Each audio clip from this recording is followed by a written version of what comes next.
Parfait. Donc, bonsoir à toutes et à tous. Je me présente, Faisal Filali, biologiste médical au sein du groupe B2A, pilote du groupe communication dans notre structure et membre du comité de direction. Donc, je vous remercie toutes et tous pour votre présence. Nous sommes ravis de vous accueillir pour ce webinaire intitulé Évolution de l'interprétation des antibiogrammes, pardon. Seront abordés le choix des antibiotiques testés, les sensibilités à forte posologie. Un focus sera fait sur les antibiogrammes urinaires et une épidémiologie des résistances. Donc la présentation de ce soir sera réalisée par mon collègue et associé Brice Malvé, ancien PH au sein du laboratoire de microbiologie du CHI de Nancy et donc microbiologiste au sein de notre structure. Donc merci à toi Brice. Donc pendant la présentation, les micros sont coupés. Si ce n'est pas le cas, je vous remercierai de couper vos micros pour la qualité du son pour tout le monde. J'ai pas d'écho, donc je pense que ça a bien été mis en place. Vous pourrez poser vos questions dans le chat et on vous répondra soit en direct, soit à la fin de la présentation. La présentation de ce soir, donc, ainsi qu'un replay et un questionnaire de satisfaction vous seront envoyés à l'issue de la présentation.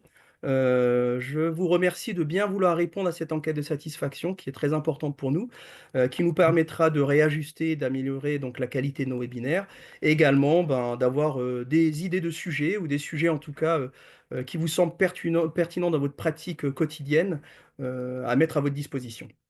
Donc, je vais commencer par une courte présentation du groupe B2A, et puis je donnerai la parole à notre intervenant Brice Malvé, hein. Donc, Brice, je te laisse Oui. déployer la diapo.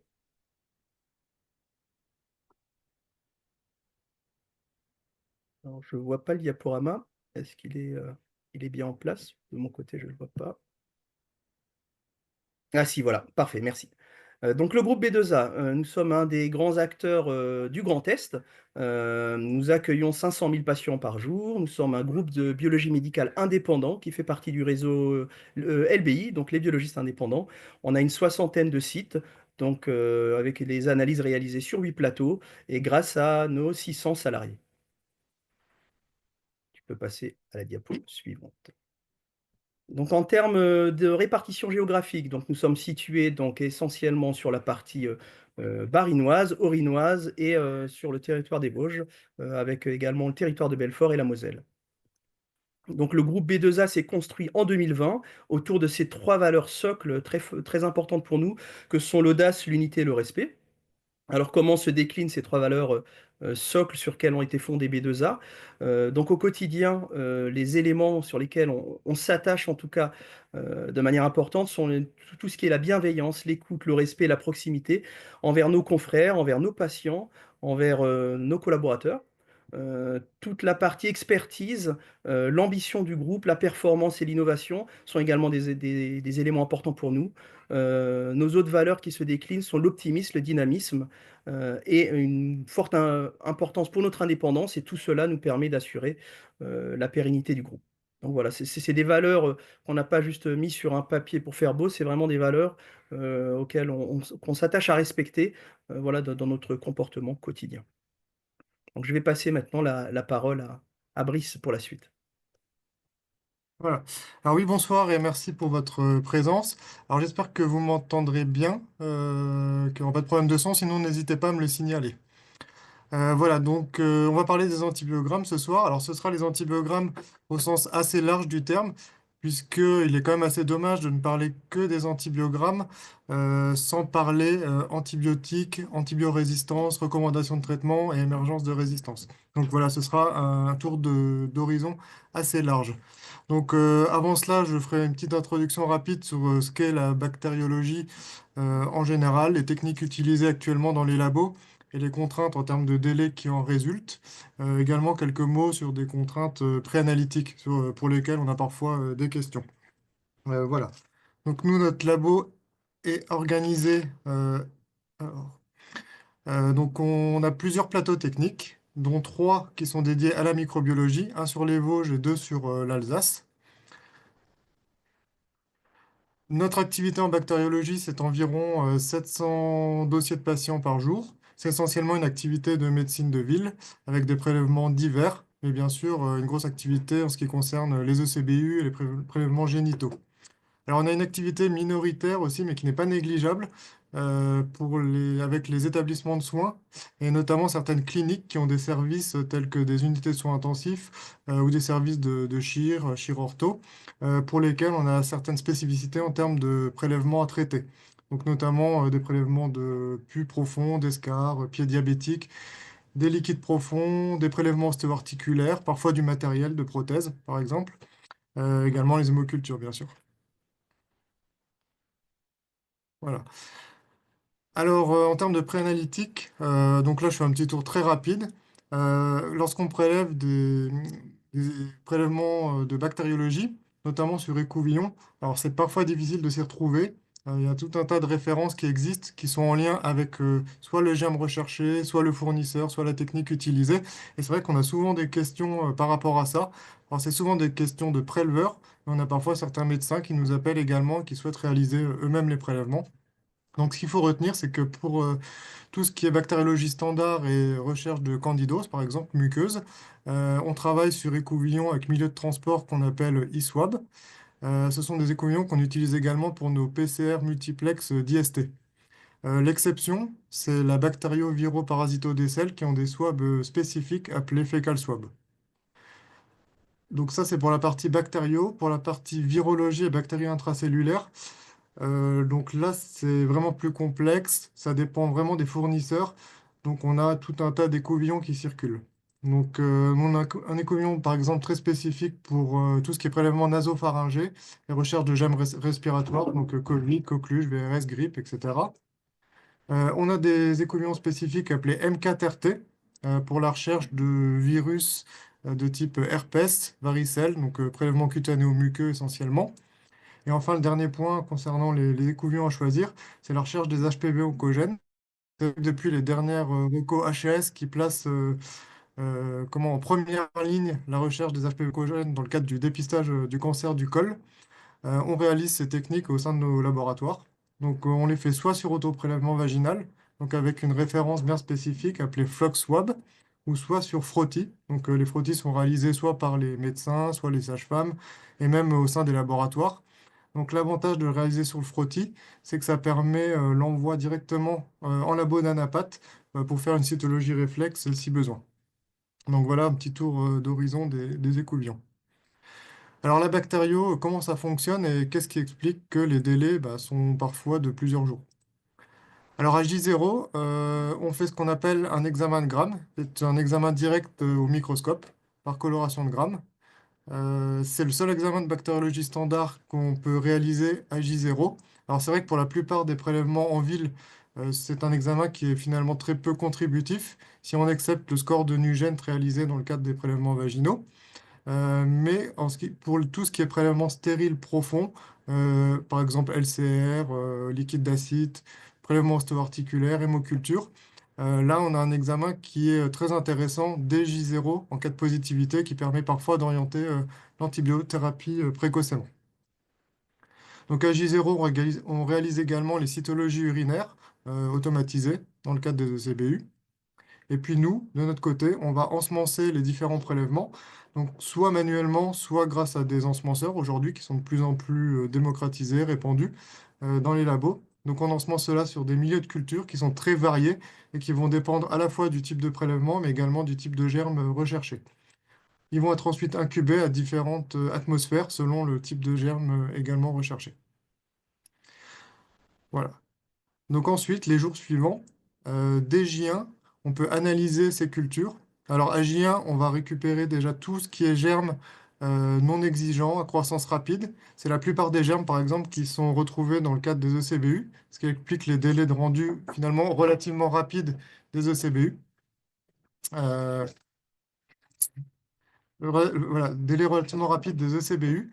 Mais dès qu'on a des recherches un peu plus complexes, avec des germes plus exigeants, des anaérobies, ou même des prélèvements polymicrobiens qui demandent des réisolements, là on peut aller jusqu'à J2, J3, voire J5 pour rendre des résultats, et même J14 pour les prélèvements ostéo-articulaires et les bactéries dites déficientes qu'on trouve dans des biofilms, par exemple. Alors ces bactéries sont identifiées grâce à des techniques à la fois des techniques conventionnelles, historiques, basées sur des caractères biochimiques. Donc là, on possède différents automates au sein de nos labos.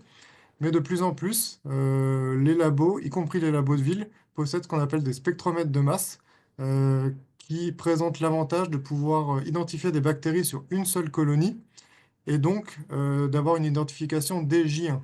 Donc finalement, ça nous fait gagner 24 heures par rapport aux anciennes techniques d'identification. Voilà, on a également des automates d'hémoculture sur les différents plateaux. Alors par-dessus tout ça, les techniques dites de biologie moléculaire ou PCR viennent prendre de plus en plus de place. Alors ce sont des techniques qui sont basées sur la recherche de certains gènes très spécifiques d'ADN ou d'ARN viraux ou bactériens. Alors bien sûr, ça prend plus de place, mais ça ne peut pas tout remplacer non plus, car ça sous-entend, faire une recherche de biologie moléculaire, de connaître à l'avance les germes qu'on doit rechercher.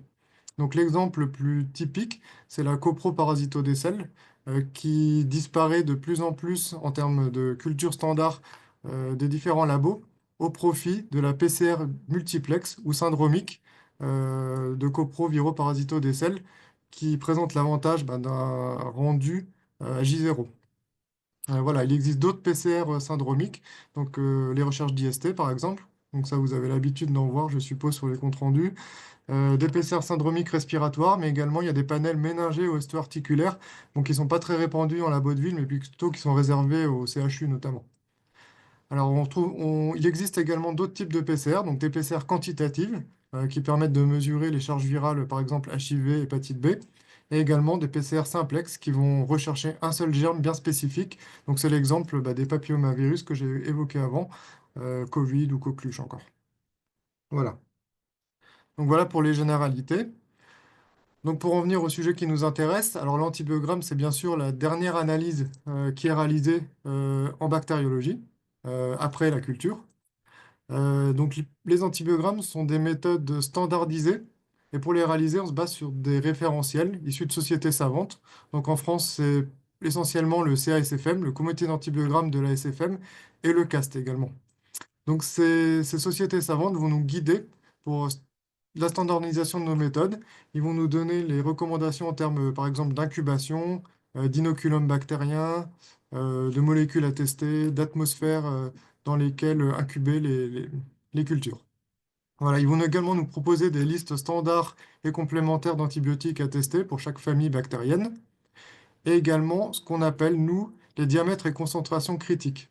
Donc là, vous avez un exemple sur le tableau ci-joint. Donc c'est la bactérie, c'est un Acinetobacter. Différents antibiotiques avec des diamètres et des concentrations critiques.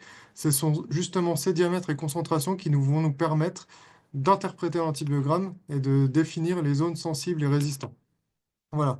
Donc dans ces référentiels, on a également certains algorithmes qui vont nous permettre la détection et la mise en évidence de ce qu'on appelle les BMR ou BHRE pour les bactéries hautement résistantes émergentes ou encore d'autres recommandations. Alors l'antibiogramme, il existe différentes techniques. Nous, on utilise les deux principales techniques au sein de nos laboratoires. Alors tout d'abord, sur le plateau d'Épinal, on réalise des antibiogrammes avec une technique dite en diffusion en milieu gélosé. Donc c'est une technique assez facile à comprendre. On va ensemencer une gélose, comme sur la photo, euh, avec un inoculum bactérien et on va y déposer des disques d'antibiotiques qui vont diffuser sur la gélose de manière centrifuge selon un gradient de concentration, donc l'antibiotique étant le plus concentré proche du disque. Voilà, donc suite à ça, il y aura suite à la croissance bactérienne une zone d'inhibition autour du disque. Euh, et ce sont donc ces diamètres d'inhibition qu'on va mesurer et comparer au diamètre critique pour interpréter l'antibiogramme. Donc ici sur la photo, bon, on comprend bien que plus les diamètres sont petits, plus la bactérie va être résistante, plus les diamètres sont grands, plus elle va être sensible à l'antibiotique. Voilà. Donc la deuxième technique, qui est réalisée sur les plateaux de Brumath et Wittenheim en Alsace, c'est la technique dite de microdilution en milieu liquide. Donc là, le principe, c'est l'ensemencement de cartes, comme vous voyez sur la photo, qui disposent de micro-puits avec des concentrations croissantes d'antibiotiques. Et l'automate va détecter le premier puits à partir de laquelle la croissance bactérienne est inhibée. Voilà, c'est ce qu'on appelle la CMI, la concentration minimale inhibitrice. Et cette CMI, c'est cette CMI qu'on va comparer justement aux concentrations critiques et qui permettront d'interpréter l'antibiogramme en termes de sensibilité aux résistances. Alors sur l'antibiogramme en milieu gélosé, Donc un exemple en photo. Donc ici, c'est un Escherichia coli, sensible à toutes les molécules excepté l'ampicilline en haut à gauche, voilà, qui est résistante. Donc les avantages de cette méthode, bah, c'est déjà une méthode très ancienne, qui est rodée. C'est une méthode de référence, facile à mettre en œuvre et facile à interpréter. Elle offre en fait une grande variété dans le choix des molécules, une grande souplesse, puisqu'en fait si l'on désire ou si le médecin désire tester un autre antibiotique qui n'a pas été testé, il suffit de rajouter un disque pour tester cet antibiotique. Voilà, donc c'est donc très souple. Un autre avantage, c'est que toutes les bactéries, a priori, se développent, en tout cas la plupart des bactéries vont se développer sur des géloses. Donc même les bactéries exigeantes et à croissance lente vont pouvoir être testées par cette méthode. Voilà. C'est une méthode qui est également très visuelle, comme on peut le voir. Donc elle permet parfois de mettre en évidence ce qu'on appelle des images de synergie ou d'antagonisme qui vont mettre en évidence certains mécanismes de résistance. Voilà. L'inconvénient, c'est que c'est une méthode plus chronophage à mettre en œuvre avec une incubation d'au moins 18 à 24 heures. Donc voilà, donc le résultat ne peut se faire que au mieux à J2, à 48 heures. Alors ici, un exemple de ce dont je parlais dans la diapo d'avant, c'est une synergie. Ici, c'est un Escherichia coli avec un mécanisme de résistance qui touche l'ampicilline en haut à gauche et les céphalosporines troisième génération injectables. Donc c'est la ceftriaxone, la CRO et le céfotaxime CTX. Ce sont les deux disques d'antibiotiques au niveau des traits bleus. Voilà. Donc au milieu de ces disques, on place toujours, et c'est pas un hasard, un disque qui contient ce qu'on appelle de l'acide clavulanique, donc en l'occurrence ici de l'augmentin. Et en fait, on voit qu'au niveau de la zone de rencontre entre la C3G et l'acide clavulanique, il y a une inhibition de la croissance bactérienne. En fait, l'acide clavulanique va inhiber le mécanisme de résistance et va permettre de restaurer la sensibilité de la C3G. Ce mécanisme, c'est typiquement ce qu'on appelle la BLSE avec donc les fameuses synergies en bouchon de champagne. Alors, c'est pas quelque chose qui est uniquement gadget pour de l'épidémiologie, pour le microbiologiste. C'est important de les mettre en évidence puisqu'ils sont rendus sur le compte-rendu associés à des commentaires et notamment des commentaires d'isolement des patients ou d'hygiène, notamment s'ils sont hospitalisés. Voilà. Donc, mise en évidence des BLSE ici. Alors, les antibiogrammes en milieu liquide, et ben là, les avantages, ce sont un peu les inconvénients de l'autre méthode et inversement. Les avantages, c'est que c'est une méthode facile et rapide, facile à mettre en œuvre. Elle est automatisée et les résultats peuvent être rendus plus rapidement. Les inconvénients, eh ben, c'est que c'est beaucoup moins souple. Les panels sont limités à ce qui existe sur les cartes du fournisseur. Donc, si on désire rajouter des molécules, il va falloir passer par des méthodes en diffusion. Là encore, sur les bactéries exigeantes et à croissance lente, il y a une limite puisque ça ne va pas bien fonctionner. Donc, on va devoir faire des antibiogrammes en boîte en diffusion. Et des tests complémentaires sont parfois nécessaires, retardant aussi le rendu de résultats, notamment pour la mise en évidence, comme on vient de le voir sur la diapo d'avant, des BLSE, où il faut parfois voir les images de synergie sur des géloses. Voilà. Donc là, c'est pour les techniques d'antibiogramme. Donc l'antibiogramme, comme vous pouvez le voir sur vos comptes rendus, on rend une molécule associée à un germe et une interprétation sensible, intermédiaire ou sensible à forte poso, résistant. C'est largement suffisant dans la plupart des cas, mais parfois, dans certaines situations, il va falloir aller un peu plus loin en rendant ce qu'on appelle, donc, et on l'a déjà évoqué avant, la CMI ou concentration minimale inhibitrice. Donc les CMI, elles peuvent être comment? Euh, Elles peuvent être approchées par les méthodes qu'on a vues précédemment, puisqu'il y a une corrélation entre les diamètres d'inhibition et les CMI, et également une CMI approchée par les méthodes automatisées. Mais parfois, il est indispensable de mesurer ce qu'on appelle des CMI vrais. Alors, ces situations, c'est notamment lorsque l'antibiogramme standard est mis en défaut. Donc, par exemple, pour l'antibiogramme gélosé, il y a parfois des grosses molécules telles que les glycopeptides ou la phosphomycine qui n'ont pas bien diffusé. Et donc, dans ce cas, il faut absolument passer par des méthodes de CMI pour pouvoir les tester. C'est le cas, par exemple, des staphylocoques et des glycopeptides. Dans le tableau de droite, on voit qu'il n'y a même pas pour ces molécules de diamètre critique. C'est également le cas pour la colistine et les grammes moins. Voilà, des antibiotiques pas trop utilisés en pratique courante, pour le coup. Une autre raison de faire des CMI, c'est pour les bactéries qui ne sont pas référencées dans le CSFM. Bon, c'est des bactéries qui sont plus rarement rencontrées en pathologie, mais on en trouve parfois. Donc là, il y a deux méthodes si on va réaliser un antibiogramme. Soit on réalise un antibiogramme qui est référencé d'une bactérie apparentée ou qu'on apparente, ou soit on va passer par la mesure de CMI. Une autre application des CMI, c'est lorsqu'il y a des modes de résistance particuliers, donc c'est le cas de ce qu'on appelle les PSDP, pour pneumocoque de sensibilité diminuée aux pénicillines, ou bien certaines souches d'Haemophilus qui sont résistantes à l'amoxicilline. Lorsqu'il y a ces mécanismes de résistance qui sont en jeu, il est indispensable de tester les bêta-lactamines une à une en réalisant des CMI pour essayer d'évaluer lesquelles vont être les plus efficaces pour le traitement. Et enfin, une autre application, c'est pour la détection de bas niveaux de résistance. Un exemple typique, c'est Salmonella, la ciprofloxacine.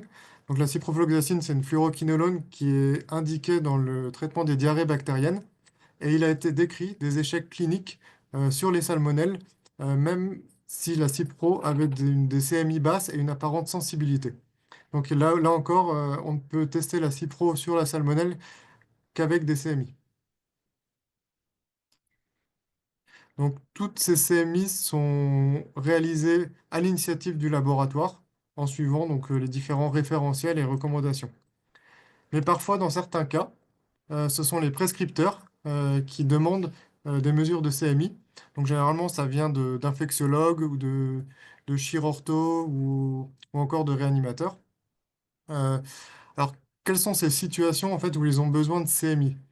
Alors, c'est lorsqu'ils ont besoin d'une adaptation posologique personnalisée et de pouvoir évaluer une efficacité d'un antibiotique à très court terme dans des situations bien particulières. Donc, en fait, c'est basé sur ce qu'on appelle les cibles PKPD. Alors, les PKPD, ce sont des cibles qui sont spécifiques à chaque famille d'antibiotiques. C'est ce que vous voyez sur le tableau de droite, dans la colonne entourée en bleu. Chaque famille a des cibles bien définies de PKPD. Et ces cibles donc, sont à atteindre. Donc PKPD, qu'est-ce que ça signifie? Ça signifie pharmacocinétique sur pharmacodynamique. Donc la pharmacocinétique, c'est quoi? C'est en fait ce que va faire l'hôte, le métabolisme au médicament. Voilà, donc vous pouvez voir sur la courbe en dessous qui représente une concentration d'antibiotiques en fonction du temps, qu'il existe différents paramètres pharmacocinétiques qui vont pouvoir être dosés ou mesurés, comme par exemple la Cmax ou le pic d'antibiotiques. Il y a également en jaune l'air sous la courbe, AUC, lorsque la concentration est supérieure à la CMI, ou encore le temps de contact à une concentration supérieure à la CMI. Voilà, ça, ce sont les différents paramètres pharmacocinétiques. Les paramètres pharmacodynamiques, ben, en fait, il n'y en a qu'un, c'est donc la CMI que l'on va rendre, que l'on va nous demander. Donc la CMI, donc voilà, donc oui, pardon. Alors, selon les antibiotiques à tester, les cibles PKPD peuvent être basées sur différents rapports en fonction de la bactéricidie, de la diffusion, du métabolisme de chaque famille d'antibiotiques. Donc, on va se baser soit sur des rapports Cmax sur CMI, soit sur des rapports R sous la courbe sur CMI, ou soit sur des temps de contact à des concentrations supérieures à la CMI. Voilà, dans tous les cas, la CMI, c'est une valeur qu'on va fournir nous sur demande. C'est une valeur qui est fixe, qui est immuable pour chaque couple bactérie-antibiotique sur laquelle on ne peut pas jouer. Donc pour essayer d'atteindre ces cibles PKPD, on ne peut jouer que sur la pharmacocinétique, donc en adaptant notamment les posologies ou les modalités d'administration. Voilà. Donc c'est très utilisé notamment en réanimation, et également pour des infections profondes comme des méningites, voilà, liquide céphalorachidien. Oui, si on prend l'exemple par exemple d'une méningite à pneumocoque, malgré parfois des CMI basses et encore une fois une sensibilité apparente, devant la difficulté de diffusion de la molécule à travers la barrière hémato-encéphalique, euh, les cibles PKPD peuvent ne pas être atteintes et les posologies doivent être adaptées en fonction de la CMI. Voilà. Donc voilà pour l'utilisation des CMI. Donc en pratique, les CMI, bon là je ne vais pas rentrer dans les détails, mais il existe différentes méthodes qu'on réalise dans notre labo sur le plateau d'Épinal. Des méthodes en diffusion par des bandelettes qu'on appelle E-test, ou encore des méthodes en microdilution en milieu liquide. Ce sont cette fois des méthodes manuelles qui sont utilisées pour les molécules type colistine ou vancomycine qui, comme on l'a dit précédemment, ne diffusent pas dans les géloses. Au milieu, c'est une petite image d'un compte rendu. Donc, on a l'antibiogramme standard avec les différentes sensibilités qui va être rendu. Et lorsque nous, on mesure les CMI, on les rend bien sûr systématiquement sur le compte-rendu en dessous du tableau. Voilà, avec les valeurs. Voilà pour les CMI. Donc pour passer à un autre item qui concerne l'interprétation des antibiogrammes, ce diapo concerne en fait ce qu'on appelle les catégorisations cliniques des antibiogrammes. C'est en fait les catégories qui justement étaient avant sensibles, intermédiaires, résistants. Alors ces catégories sensibles, intermédiaires, résistants, elles posaient des problèmes, notamment la catégorie intermédiaire qui était souvent vue comme une catégorie un peu de résistance à bas niveau et pour lesquels, lorsqu'un antibiotique était rendu intermédiaire, les cliniciens n'avaient pas tendance à utiliser ces molécules et les considéraient plutôt comme résistantes. Donc aujourd'hui, ces catégories ont été renommées. Euh, Sensible devient sensible à posologie standard, avec une forte probabilité de succès thérapeutique, et intermédiaire, pardon, devient sensible à forte posologie, avec là encore une probabilité de succès thérapeutique importante, mais lorsque l'on augmente la posologie.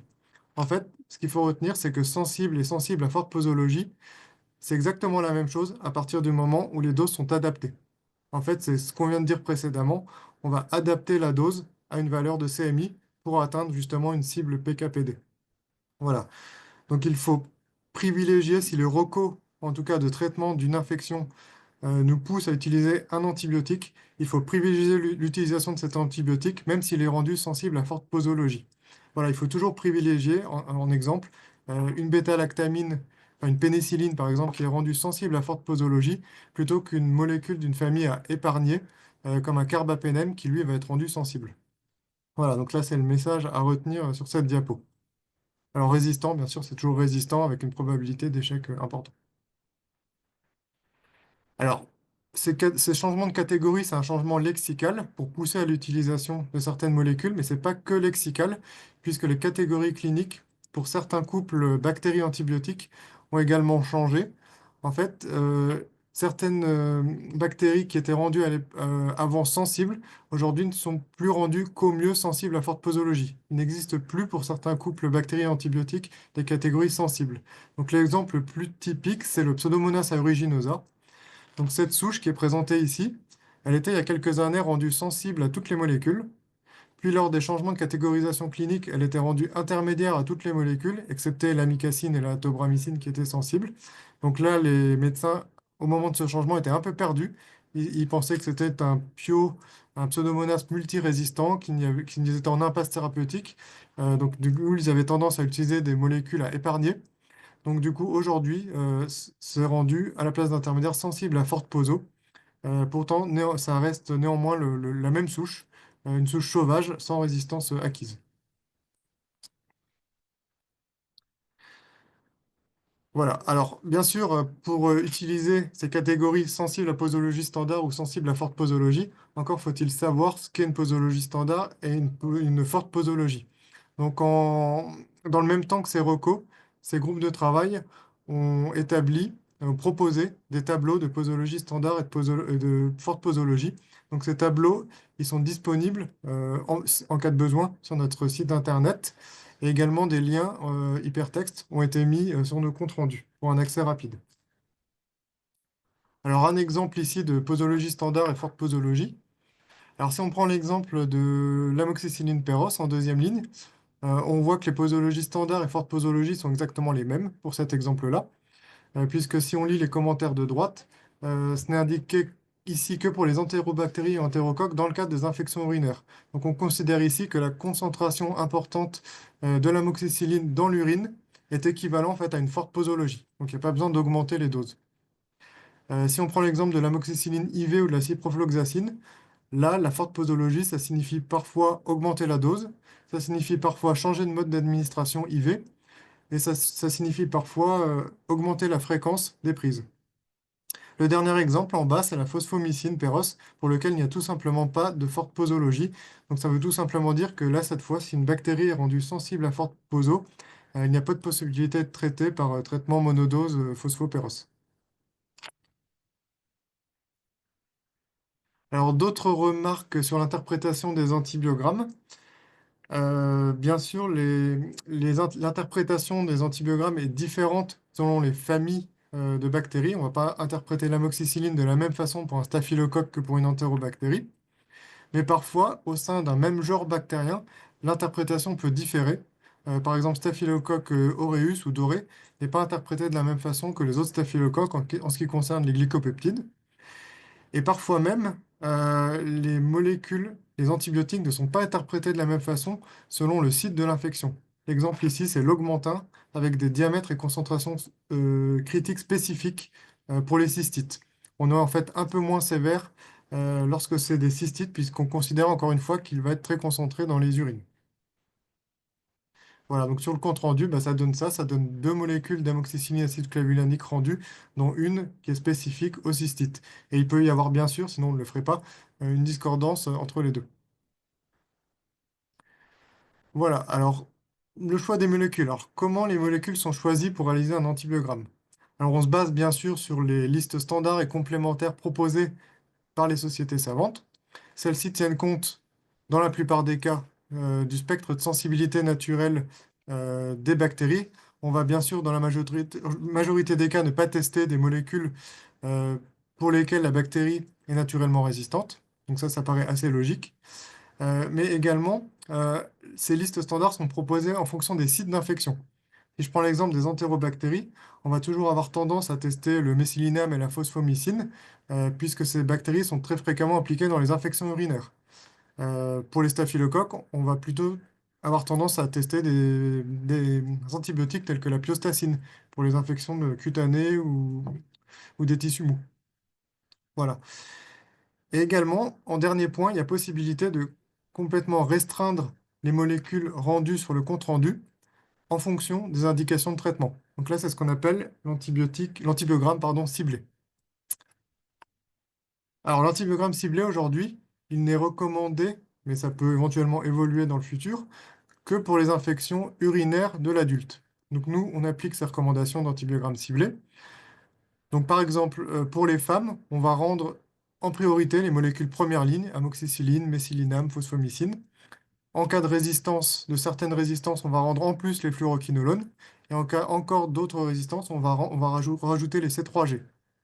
Si la bactérie est multirésistante, par exemple Enterobactérie BLSE, on va rendre un antibiogramme complet dans ces cas-là.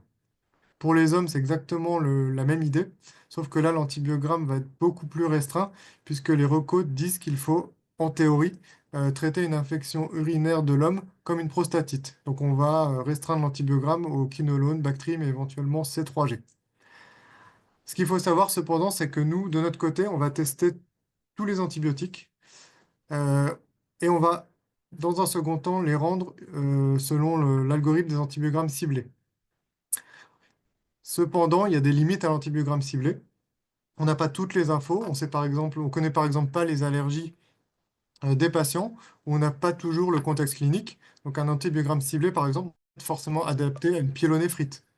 Ou à l'inverse, si le médecin considère qu'un homme fait plutôt une cystite et qu'il a plus d'arguments en faveur d'une cystite que d'une prostatite, il va pouvoir demander, par exemple, la sensibilité de l'amoxicilline. L'amoxicilline, d'ailleurs, elle est déjà utilisée chez les hommes pour souvent les entérocoques qui sont toujours résistants au C3G et très souvent au Bactrim, au quinolone. Même certains entérocoques Faecium, en fait, sont également résistants à l'amoxicilline. Donc là, on peut même traiter hors reco, donc avec par exemple de la vancomycine ou du linezolide. Donc dans tous les cas, toutes ces molécules sont testées et il est toujours possible de demander l'antibiogramme complet qui sera rendu bah, instantanément, puisque les molécules sont déjà testées. Voilà, donc tout ce dont on a parlé précédemment, que ce soit la réalisation d'un antibiogramme, l'utilisation de l'antibiogramme pour tester, pour éventuellement faire une désescalade en antibiotiques avec des molécules de spectre plus restreint, que ce soit l'utilisation des antibiogrammes ciblés, que ce soit la priorisation des molécules sensibles à forte posologie plutôt que certaines familles à épargner. Tout ça, en dehors de l'efficacité thérapeutique recherchée, va dans le sens en fait d'éviter l'émergence de résistance euh, de nouvelles résistances. Euh, donc là, c'est l'objet justement de cette diapo. C'est un petit focus sur l'épidémiologie des résistances. Donc les résistances bon, ont toujours existé depuis presque la nuit des temps dans le génome des bactéries. Voilà, c'est ce qu'on appelle le phénomène de sélection naturelle, avec le contact des bactéries avec certains micro-organismes qui sécrètent des antibiotiques naturels également et qui vont sélectionner ces souches au cours du temps. Donc ça, c'est ce qu'on appelle le temps long, ce sont les résistances naturelles. Les résistances acquises, par contre, c'est un tout autre problème, puisque ça survient très rapidement, c'est le temps court, et en fait, c'est issu exclusivement de l'activité humaine et de la mise au point des nouveaux, de la mise au point et de l'utilisation, parfois la mauvaise utilisation des nouveaux antibiotiques. Puisque ces antibiotiques, on va les utiliser bien sûr en médecine humaine, en médecine vétérinaire, très fortement d'ailleurs, on va les retrouver également dans les nappes phréatiques, dans les eaux, dans l'alimentation. Et tout ça va engendrer pour l'environnement bactérien une pression de sélection et la sélection, l'émergence de mutants de résistance. Ces mutants de résistance vont ensuite diffuser, soit de manière sporadique, soit de manière épidémique, et conduire parfois à des impasses thérapeutiques. Donc ça nous pousse à nouveau à mettre au point de nouveaux antibiotiques. Donc pour freiner ça, il y a deux choses. C'est la bonne prescription des antibiotiques, le bon respect des indications, des doses, pas de traitement trop long, pas de traitement trop court. Et dans le choix des molécules, à prioriser les molécules recommandées en première ligne plutôt que des familles à épargner. La deuxième chose, c'est éviter la diffusion des résistances par les mesures d'hygiène, notamment dans les établissements hospitaliers, isolement des patients, lavage des mains, etc. Voilà. Donc là, c'est sûr que si ce cycle se poursuit, en théorie, on pourrait arriver d'ici plusieurs dizaines d'années à des impasses complètes en termes d'antibiothérapie et une surmortalité dans le cadre de certaines infections, comme c'était le cas avant que les antibiotiques existent. Ce qui fait qu'en théorie, on n'aurait eu qu'une parenthèse d'une centaine d'années d'antibiotiques. Donc ça, bien sûr, c'est uniquement théorique, puisque comme toute prédiction, elle peut être freinée et inversée par des mesures. Voilà. Donc là, j'ai proposé quelques exemples de modèles de résistance. Donc le modèle le plus connu, ce sont les SARM, les staphylocoques résistants à la méticilline, qui sont typiquement le modèle de bactéries transmises via l'hygiène des mains, transmises via les soins. Alors, en 1940, apparition des premiers antibiotiques, la pénicilline, et dès cette année, apparition des premiers mutants de résistance via la sécrétion d'enzymes qui détruisent ces pénicillines, qu'on appelle pénicillinase. Dans les années 60, presque 80% des Staph aureus étaient déjà résistants aux pénicillines, et aujourd'hui, on considère que presque 100% des staphylocoques, aureus ou non aureus, sont résistants à la pénicilline. Donc pour cela, pour contrer ça, dans les années 60 avaient été mis au point les pénicillines M ou méticillines. Aujourd'hui, on a d'autres spécialités que sont l'oxacilline, la cloxacilline. Ces pénicillines présentent l'avantage d'être actives malgré la sécrétion de pénicillinase des staphylocoques.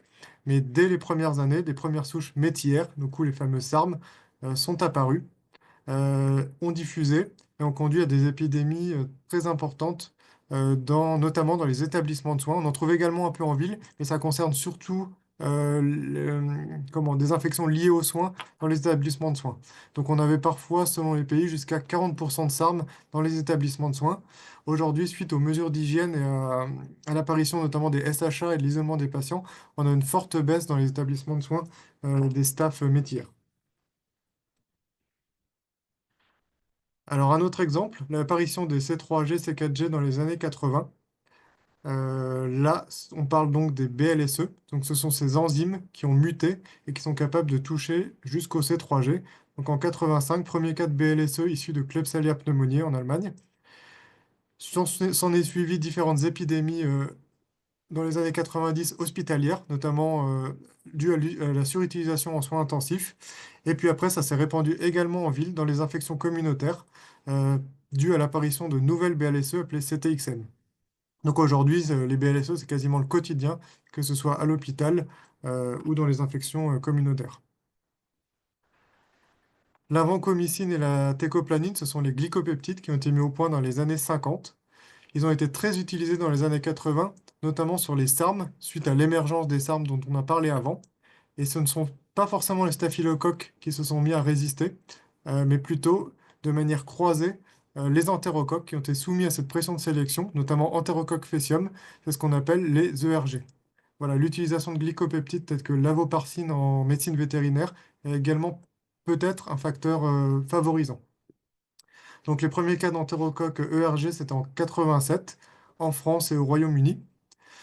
Donc aujourd'hui, en France, c'est quelque chose qui est plutôt bien contrôlé de par les mesures d'hygiène. On a très peu d'épidémies, uniquement des cas sporadiques, mais c'est bien sûr un type de résistance qui est assez inquiétant. Parce que ne pas pouvoir utiliser des glycopeptides sur certains entérocoques très résistants, ça peut être assez problématique.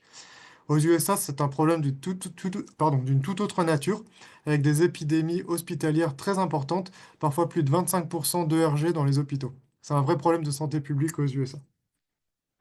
Et le dernier exemple, mais pas des moindres, puisque c'est celui qui inquiète presque le plus aujourd'hui, ce sont les résistances au carbapénème. Voilà, les carbapénèmes sont apparus dans les années 90 jusqu'à 2000 et ont été très fortement utilisés dans les années 90-2000, notamment en raison de l'apparition de BLSE, de résistance au C3G.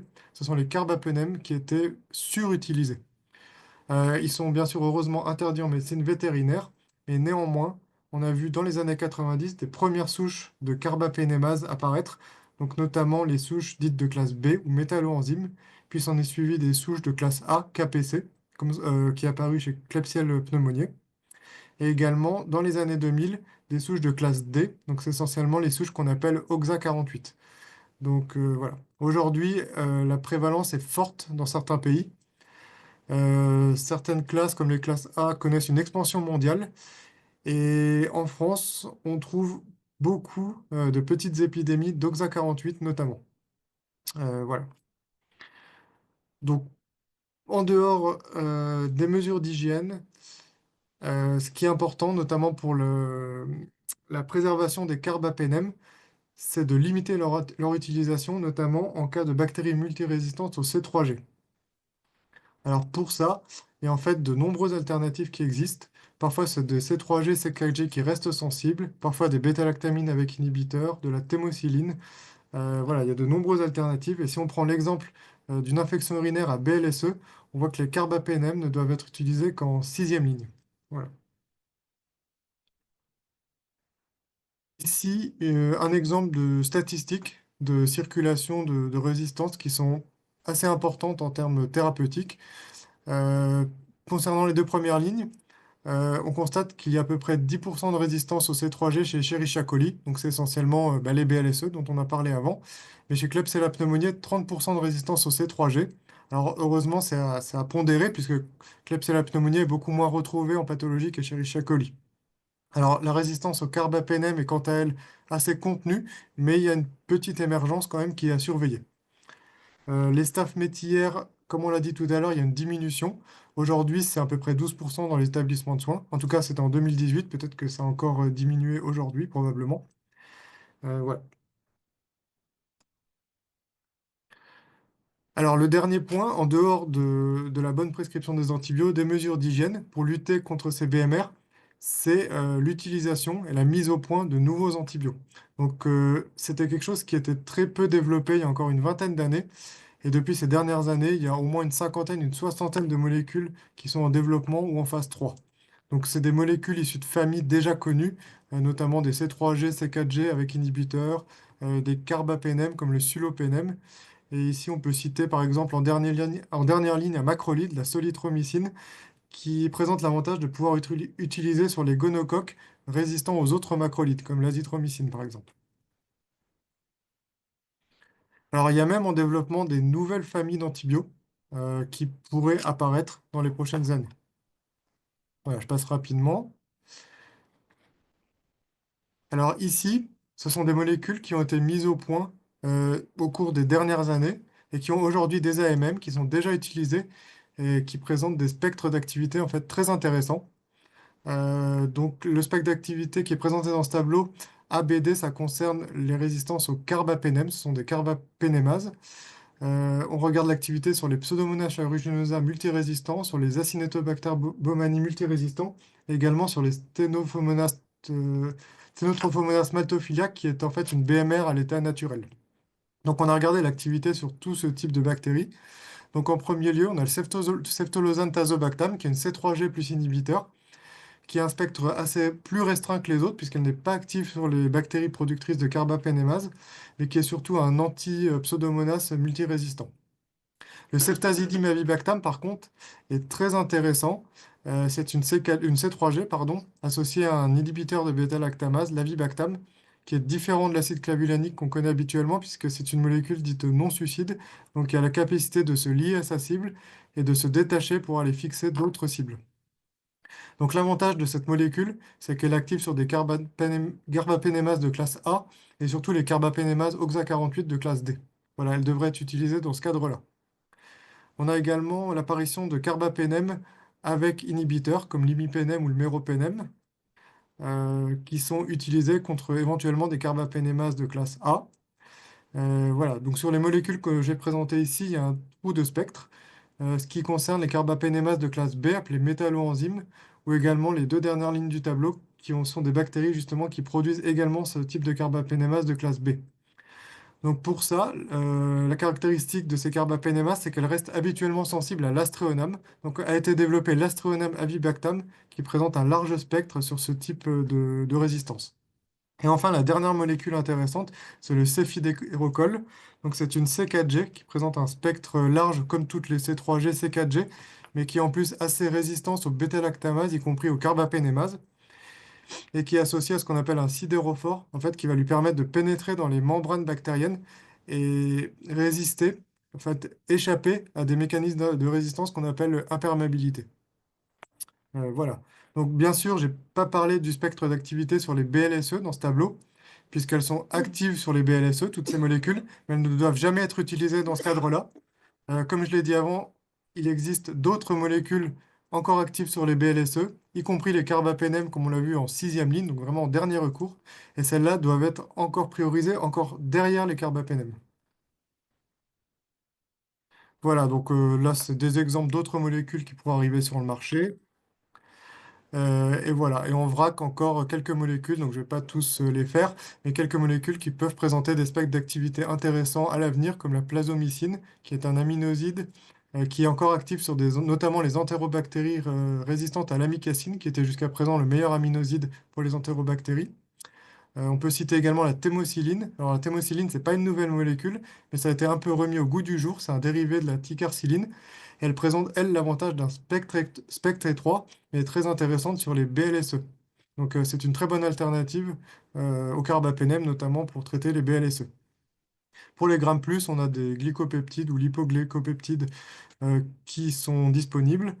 Et également, en bas de la diapo, ce qu'on appelle les C5G, céphalosporines de cinquième génération, comme la ceftaroline ou le ceftobiprole, euh, qui sont les seules bêta-lactamines encore actives sur les staphylocoques médicinaux-résistants.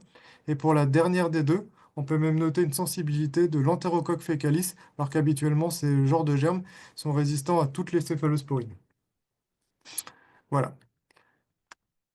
Alors pour finir, j'ai fait quelques rappels de recos mis à jour sur les principales infections bactériennes rencontrées en ville, et notamment pour les mettre en perspective quant à l'épargne de certaines familles d'antibiotiques et à la bonne utilisation des antibiotiques.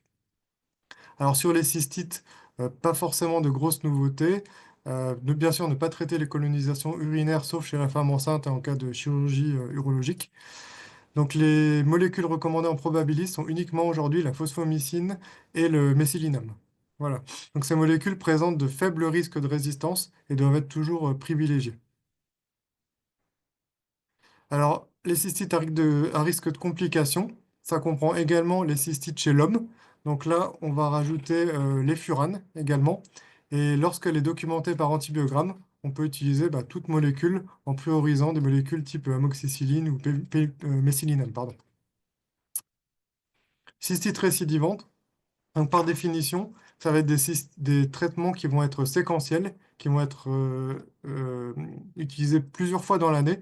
Donc là, on utilise une molécule qui est réservée à cette indication, qui est essentiellement le trimétoprime. C'est pour éviter de donner régulièrement des doses d'antibio d'autres familles qui doivent être utilisées au cystite simple, pour éviter l'émergence de résistance pour ces familles.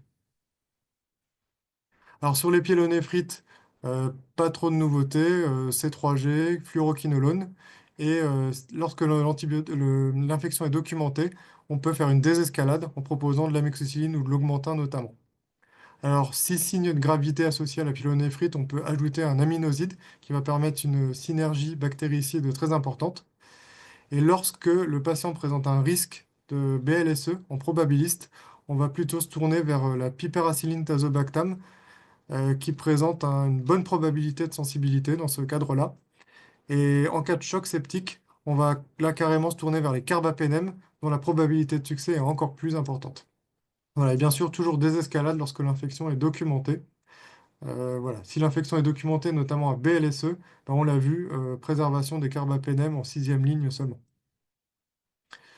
Alors sur les infections génitales, pas grand-chose à dire, je passe. Infection, alors sur les infections respiratoires, on privilégie le traitement en ville du pneumocoque. Donc on va utiliser pour cela de l'amoxicilline en première intention et éventuellement de l'augmentin en cas de comorbidité, puisque là on va viser en plus d'autres entérobactéries et également des hémophilus. En cas d'échec, là, on va pouvoir toujours réévaluer à 48 heures à l'aide d'un macrolide. Donc là, on va viser tout ce qui est Mycoplasma pneumoniae et Chlamydia pneumoniae, qui sont dites bactéries atypiques ou pneumopathie atypique. Voilà. Alors, les infections ORL, pas grand-chose à dire, de l'amox, de l'augmentin. Euh, et enfin, pour finir, les diarrhées bactériennes. Donc, les diarrhées bactériennes, la règle, c'est l'abstention, avec résolution spontanée et traitement symptomatique, sauf en cas d'infection chez l'enfant, chez l'immunodéprimé, ou en cas d'infection sévère d'emblée, type syndrome dysentériforme. Voilà, donc là on utilise les molécules habituelles, azithromycine, la ciprofloxacine, éventuellement les C3G et le Bactrim. Donc si l'infection est documentée, à Campylobacter, on va privilégier l'utilisation d'azithromycine. Également pour les Shigella, avec des traitements courts de 2-3 jours. Salmonella, on privilégie les C3G et l'azithromycine. On évite l'utilisation de ciprofloxacine, car comme on l'a dit tout à l'heure, il y a des résistances bas niveau et des échecs à la ciprofloxacine, des échecs cliniques. Sauf si, bien sûr, on dispose, comme on l'a dit tout à l'heure, de la CMI à la ciprofloxacine. Voilà, Yersinia, ciprofloxacine en première intention. Et enfin, tout ce qui est toxi-infection alimentaire, donc infection toxinique, là, c'est l'abstention en termes d'antibiothérapie, tout du moins. Voilà. Donc j'ai fait à peu près le tour, assez large, en ce qui concerne l'antibiogramme et l'antibiothérapie. Voilà, merci pour votre attention. Donc ici, en lien, on a rappelé une adresse mail que vous pouvez utiliser si vous avez des questions en ce qui concerne la microbiologie. Et également un lien vers notre site et les recommandations de traitement, notamment des sociétés savantes. Voilà, si vous avez des questions, on est disposé à y répondre, moi-même et mes collègues. Voilà, je vous remercie.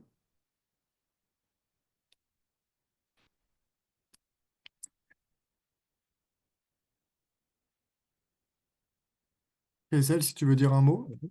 Ben, je n'ai pas vu de questions dans le chat. Si vous en avez, allez-y. N'hésitez pas ou demandez à avoir la main pour que je vous donne la parole.